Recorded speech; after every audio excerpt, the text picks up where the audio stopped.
All right, welcome, ladies and gentlemen, to another episode of Vinny Presents. And I am delighted this evening to have producer, director, actor, man of many hats and much success, I might say as well. We have in studio with us James Quattrochi. It is a pleasure, James. Welcome to the show. Come stai, Vincenzo? Piacere mio. Va bene? Tutto a posto. I love Italians, as you can tell, and I love being Italian. Yeah, listen, I'm there with you. Cheers. I you But before. for our guests, let's give you sort of a better intro than that. So now you're very accomplished. You have a lot of credits to your name. Fabulous director with you've worked with a lot of amazing people, including The Rock, Michael Madsen, who is one of my personal favorites. It says here in your bio you got a letter of endorsement by Martin Scorsese, another one of my favorites in one of your projects. You've worked with Olympia Dukakis, Jennifer Esposito, who another one of my favorites, Stacy Keach. The list goes on and on. James, tell us about everything. How did it get started in the Bronx and then led you to Hollywood? Tell me everything. We come from a very humble beginning. My grandparents came from Sicily on the boat, literally off the boat. And my dad owned a hardware store. And we all worked in the hardware store in the Bronx, 226th Street, White Plains Road, underneath the L train. The train goes by every few minutes. You hear that loud noise. Those people from the Bronx know what I'm talking about. You know, he bought a house in Westchester, and I was always interested in plays, grammar school, high school, summer camp, what have you. And, I entered the business world, and lo and behold, my mom, my guardian angel, my mother, she found an article, as funny as this is going to sound to you guys, for extras in Ghostbusters Part 2. So my brother and I went down. It was kind of a scam. You had to take headshots for a couple $100, but they did get you as an extra, non-union, on Ghostbusters Part 2. So we went down. It was 57th Street, Manhattan. It was probably 10 degrees below zero. The scene was when the Stay Puft Marshmallow Man, the big thing, steps on the cop car. My brother and I right by the cop car. They gave us an apple, a piece of fried chicken, and a piece of bread. I thought it was the most incredible night of my life. My brother hated it. Hence, he's miserable in Westchester, and I'm in Hollywood. So you knew back then, right? And I'm here in the warm, sunny day making sauce. You sound like my friend Leonardo. He lives near Malibu, and he's a South Philly guy. We grew up, we're like brothers. We still stay in touch, but grew up in a row home in South Philly, moved west, and now he lives in Malibu with his beautiful family, and the rest is history. But I know the feeling. Yeah. And, I directed and produced a movie in South Philly called The Nail, the story of Joey Nardone. I love Philly. I love the people.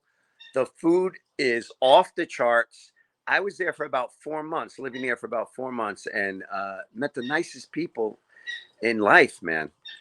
Great. Yeah, absolutely. I mean, I know I remember that movie when it was being publicized. Yeah. And that was, look, I mean, it's a beautiful thing. South Philly is one of those places that, it's not anywhere near the size of New York, of course, or any of its boroughs, but it's intimate enough where you can certainly have a good time, have some good food, and meet some interesting people. Yeah, it was a blessing, and I enjoyed it. I would love to come back and make another one. I love Philly. Sharon Pinkston, head of the film commission, she opened all the doors for us. I kind of have a funny story about that. Please. So, kind of went up on one of your bridges on second unit day, and it was right after 9/11, and we went up, just a couple of us with a camera, and the next thing I know, Homeland Security arrests us. For being on your bridge with a camera. They thought we were taking video of your oil refineries and that we were going to, God forbid, blow them up. No, I'm a director. So, of course, we called Sharon. She got us out of trouble. But that night was our wrap party, and they brought me a cake with a file in it. That's Philly, man. That's so Philly. That is so, That's yeah. that must have been the if I had to guess, that had to have been the Walt Whitman Bridge because the refineries are right across the bridge Yeah, from there. So it's probably the Walt Whitman. you got it. That's the bridge. I ended up in the back of a cop car. Not the first time, but you know. You just who all you're doing is climbing a bridge and taking some aerial shots. They probably thought it was some sort of reconnaissance mission. Unbelievable. Yeah. That's funny. Well, another Philly guy that I think I've seen you on one of your maybe social media posts, the wonderful, beautiful, wonderful Frank Stallone, who I'm a big fan of. I got to meet him a few times actually. Oh, When I yeah. lived in LA, Yeah. I seen you rubbing elbows with him. He's one of my favorites too. He's a dear friend. We've had dinner countless times. I know Frank very well. We stay in touch. I would love to meet Sly. I've never met Sly. Sly's got a lot of things going on right now with the TV series, the documentary, and whatnot. But no, Frank's a sweetheart, man. We ended up on TMZ one day. We came out of I think it was my birthday, actually. We came out of a restaurant. We had a couple of drinks, and there was TMZ, and Frank is talking to them, and I'm trying to pull him away. And the next day, the caption said, Frank Stallone and his 3 Goomba friends. Nice. No, Talk about stereotypes. Jeez. I know. Yeah, I actually was in, and I don't like to take too much time on my show, but I will tell you that back when they shot Rocky Balboa, I lived around the Italian market area in South Philly, and so I went there and was just like watching as they were filming, and they actually brought me into one of two of the scenes. They liked my look, I guess. I did 2 scenes with Stallone, with Sylvester Stallone, and then I got cut out, man. I was waiting all year for that to come out, and I was bragging to all my friends I got cut out. But I did get to meet him and Frank Stallone. And then later on, when I lived in LA briefly, I used to see him all the time at Cafe Roma. Love Cafe Roma. My God. Gigi and Gianni started that restaurant. They were dear friends of mine. They've since sold it. Great restaurant. Congratulations on all your success. No, please. Nothing in comparison to you, James. But you know what? Yours is a story of inspiration. And the more I'm learning about you, the more I'm inspired. Because here you are. You're a New York Italian kid here from the gritty streets of the Bronx, and you moved to Hollywood. You had the guts, the determination, and the courage to do it. You got there in '91, and you haven't looked back. Now, let's get into some of how that was. How was the transitional period from leaving everything you know and love to venturing off into the sunset? Well, I make a joke. I'm a 33-year overnight success. And listen, when I moved out here, I have to be honest with you, I waited tables. Now, thank the Lord, I haven't had to wait tables in a very long time, but I did. I managed restaurants. I waited tables. It took me 2 years to get my first job, and I played Kelly's school teacher on Married with Children. Great show. And it was another year after that when I got Melrose Place. Now, I got a funny story about Melrose Place and being a newbie in Hollywood and not quite understanding. So I booked a role, and Grant Show, this gorgeous, good-looking lead of the show, is the star. And I'm supposed to be outside of a nightclub, and he's with a girl, and I recognize her because he's my best friend's ex-wife in the storyline. And I go to talk to her, and I touch her arm, and Grant Show and I get in a fight, and he knocks me out. So I took the dive for the money, Vinny. But what I didn't realize was I opened up my mouth in the wrong way. And what I said to the director was, I said, you know what, I could do this stunt. Now, they had hired me a stunt double. So the director says, great, I don't have to cut around you. I could just film you. Stunt coordinator told my stunt double, all right, go pad James up and teach him how to take a punch, throw a punch, fake a punch, all that. And Vinny, he let one go and he cracked my rib. Oh, wow. It taught me a lesson. Now, it's fight time. I'll be in my trailer. Hey, guys, have a good time. Don't get hurt. I'm out. I learned my lesson. I didn't realize it, but I was taking a job away from somebody. I was going to say that. I was waiting for you to finish because the Italian in me, my Italian spidey sense, made me think that it wasn't a mistake. He actually did it on purpose because you took away his job. No, Vinny, it wasn't a mistake. He let it go. Now, as I'm down on one knee, I'm very fresh out of New York. 2 things come to my mind. I'm gonna knock this guy out, and I'll never work in his town again. So I stayed down. It's so funny. I have to give them credit. We did all the scenes and started rating. So as I take the fall, I would catch myself not to dirty my uniform. The wardrobe guy was like, "Thank you so much." But at the end of the night, both stunt guys came up to me and they said, "You know what, kid? You're good. You're all right. Looking forward to working with you again. And sorry about that slip." It'll heal. Don't worry about it. Took a couple months. If anybody who's watching has ever cracked a rib before in the middle of the night, when you roll over, you wake up. Yeah, it's tough, man. But you know what? It's part. I guess it's part of the job. Taking some of those bumps, as they say. Took a lot of bumps. But that, after that, I was able to produce my first movie in 1994 called In the Kingdom of the Blind with Nick Vallelonga. Nick Vallelonga is the Green Book fame, 2-time Academy Award winner. We've done 5-6 movies since. He's a very dear friend. After that, I have a really interesting story about 1998. Now, first of all, Kingdom of the Blind was the hardest experience of my life.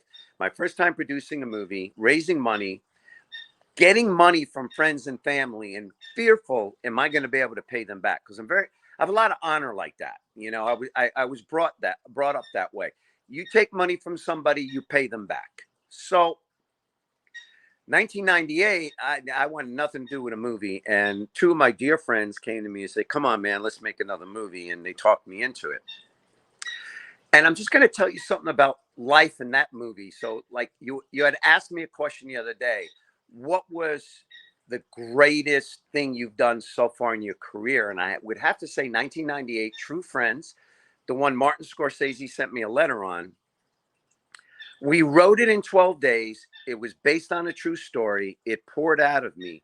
And Vinny, when I typed in Fade to Black, I can't explain it to your audience, but this energy, for lack of a better word, overcame me. And I broke down crying.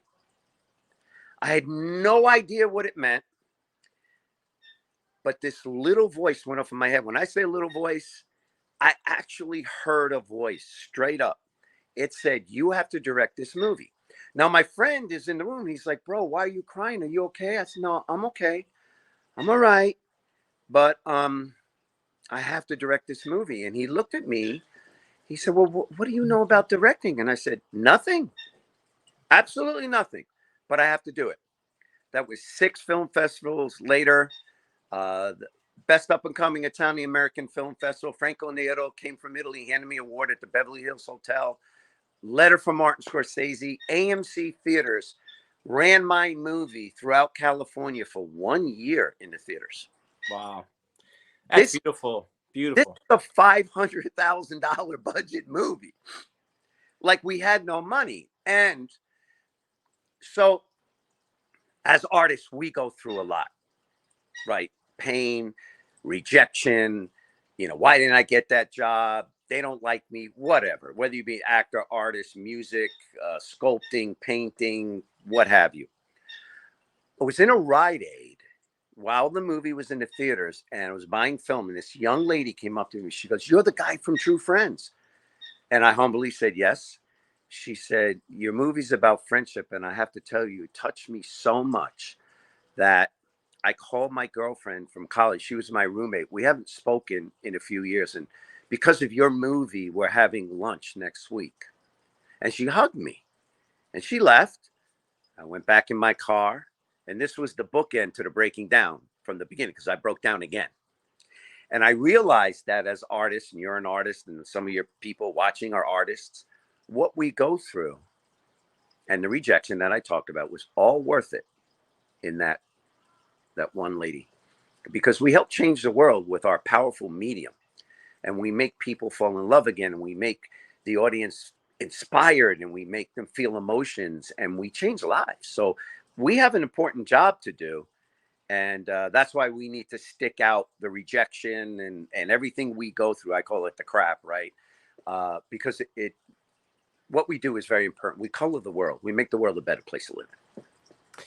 That's beautiful. And I tell you what, that epiphany that you had at that moment at when you faded to black, that right there, that inspiration, that certainly I'm a big believer in divine intervention or divine suggestion in this case, but that was meant to be.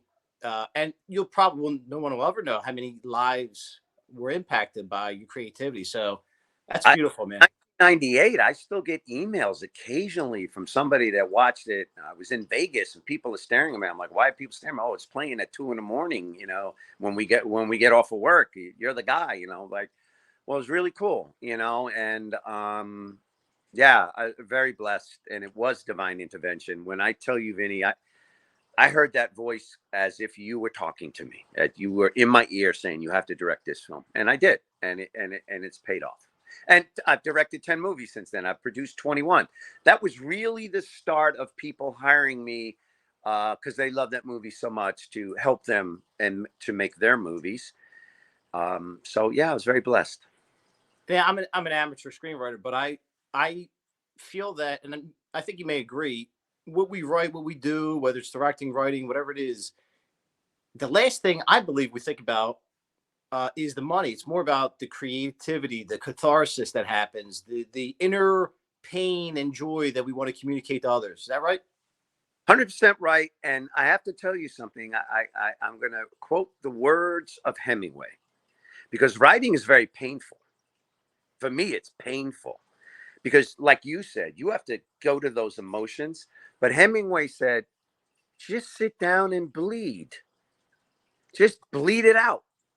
And that's what you do. And that's what I do. I mean, I optioned Syracuse 8 movie.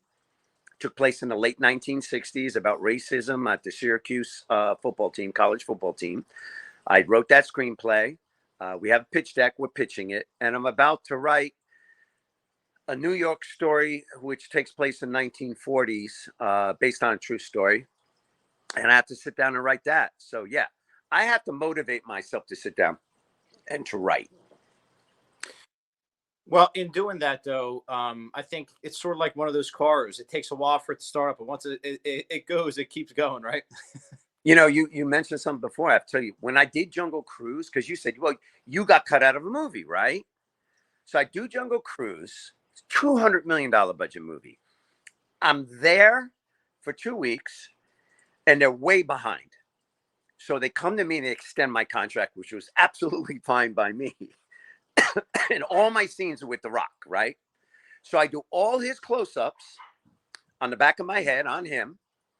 And they put me in a hotel for 2 weeks, and then they bring me back. And I walk on the set, and I'm like, all right, cool, man. Where's DJ? We call him DJ, Dwayne Johnson. That's Right. what calls him, DJ. They don't call him The Rock, right? Oh, he's in Italy. What? Oh, you're doing your close-up with the stunt double.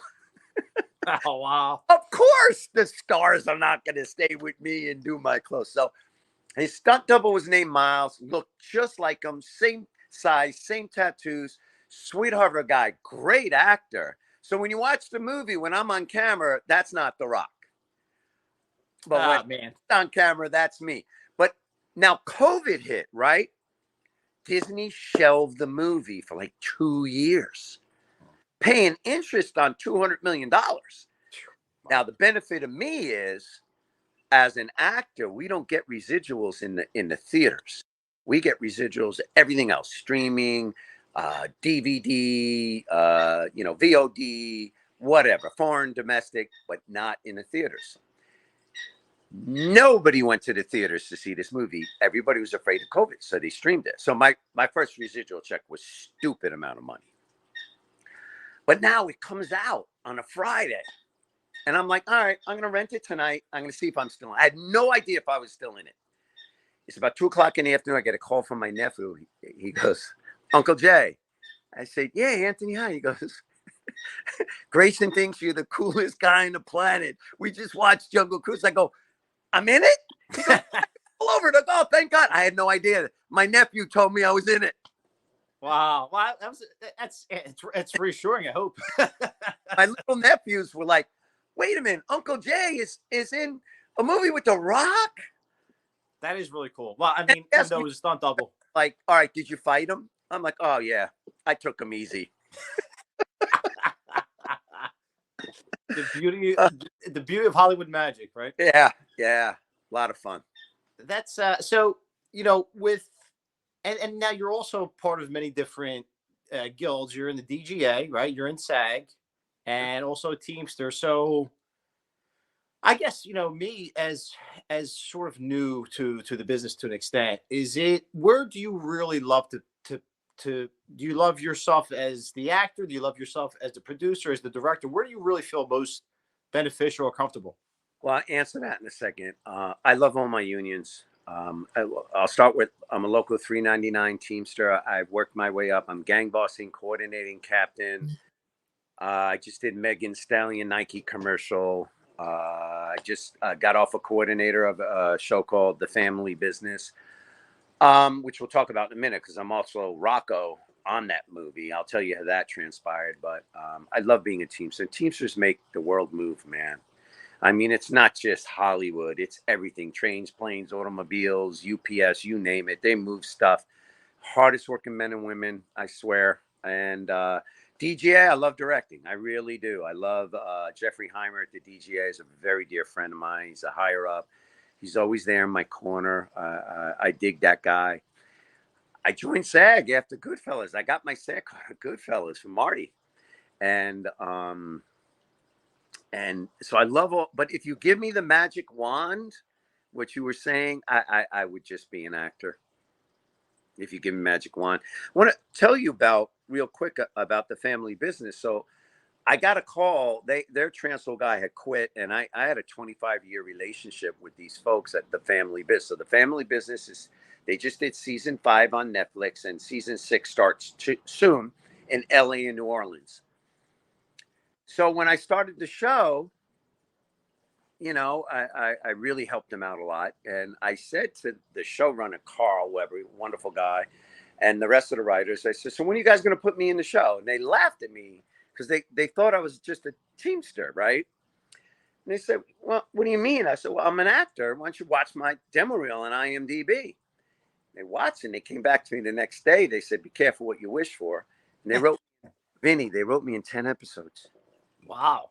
I rapped Friday night.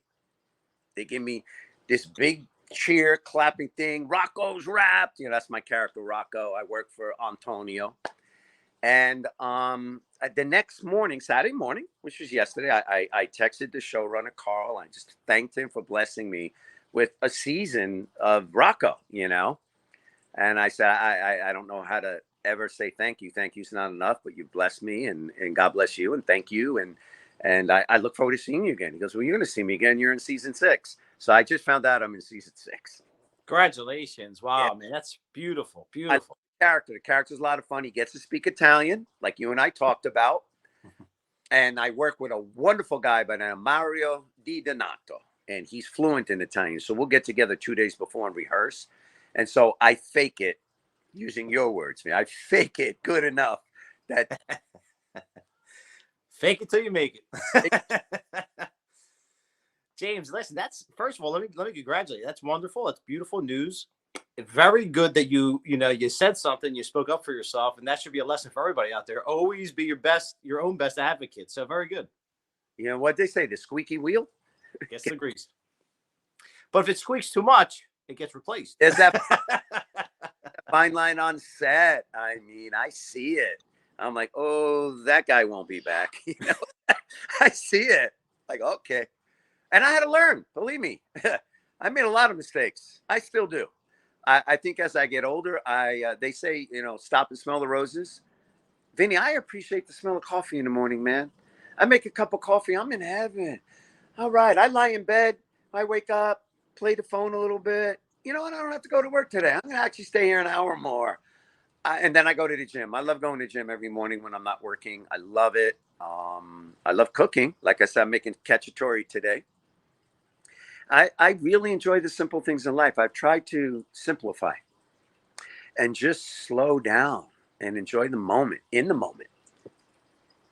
And that's a great lesson for everyone. I mean, I myself, I'm a busy guy, 3 kids, the whole deal.